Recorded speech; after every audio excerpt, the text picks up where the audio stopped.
Kami tidak perlu dibela oleh KPU, tapi kami berharap KPU netral, adil, dan menjalankan tugasnya dengan sebaik-baiknya. Hasil quick count pemilihan presiden 2024 dengan keunggulan suara untuk paslon 2 menimbulkan kontroversi dari dua kubu lainnya. Pendukung Anies Mohaimin dan Ganjar Mahfud merasa ada sesuatu yang janggal dari perolehan suara yang dipublikasikan KPU.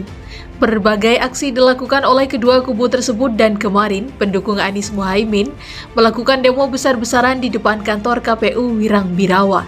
Situasi memanas di KPU Wirangbirawa mengungkap pendukung Anies Baswedan yang diduga intoleran dan radikal telah menggelar demo massa.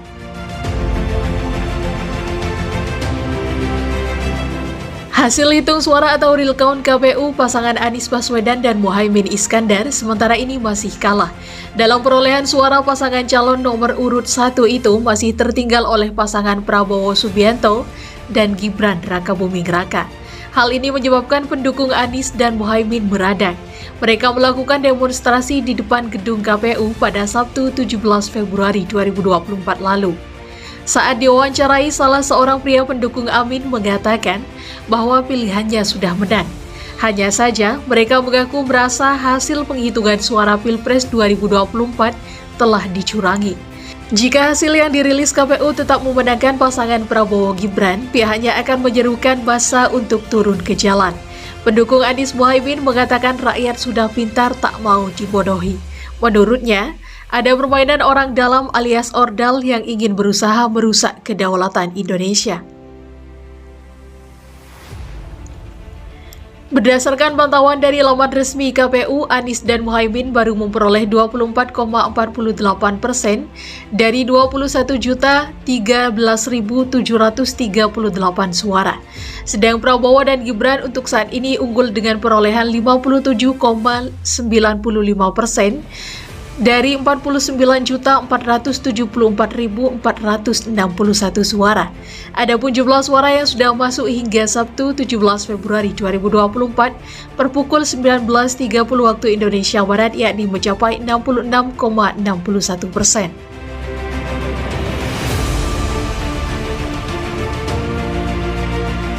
Dalam sebuah pengungkapan mengejutkan, kelompok Anonymous membongkar identitas seorang pendukung Anies Baswedan yang dianggap lebih berbahaya dari Amin Rais.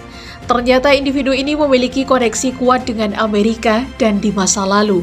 Ketika menjabat sebagai menteri di kabinet Jokowi, ia dikabarkan rela membocorkan data negara. Tidak hanya itu, penelusuran Anonymous mengungkap bahwa individu ini bukanlah anggota kaum radikal atau intoleran, namun memiliki pengaruh yang lebih luas di berbagai sektor. Apa yang membuatnya lebih riskan adalah keterlibatannya dalam mengarahkan kebijakan yang bersentuhan dengan kepentingan Amerika. Dalam konteks politik Indonesia, informasi ini menimbulkan pertanyaan serius tentang keterlibatan asing dalam urusan negara.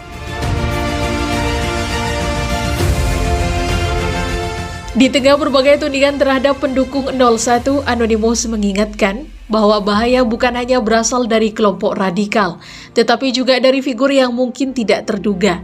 Pentingnya menjaga keberagaman di Indonesia ditekankan dengan pesan bahwa negara ini bukanlah milik satu agama saja. Anonymous menyoroti upaya media barat dalam membuat propaganda di dalam negeri, mengingatkan pembaca untuk tidak terjebak dan tetap cerdas. Peringatan untuk membuka mata dan pikiran disampaikan sebagai bentuk responsif terhadap perubahan dinamika politik dan media global. Sebagai masyarakat yang bijak, mari berpikir lebih cerdas daripada smartphone kita. Tidak hanya terpengaruh oleh informasi yang dihadirkan di layar, tetapi juga mempertimbangkan sumber dan dampaknya bagi keberlanjutan bangsa ini.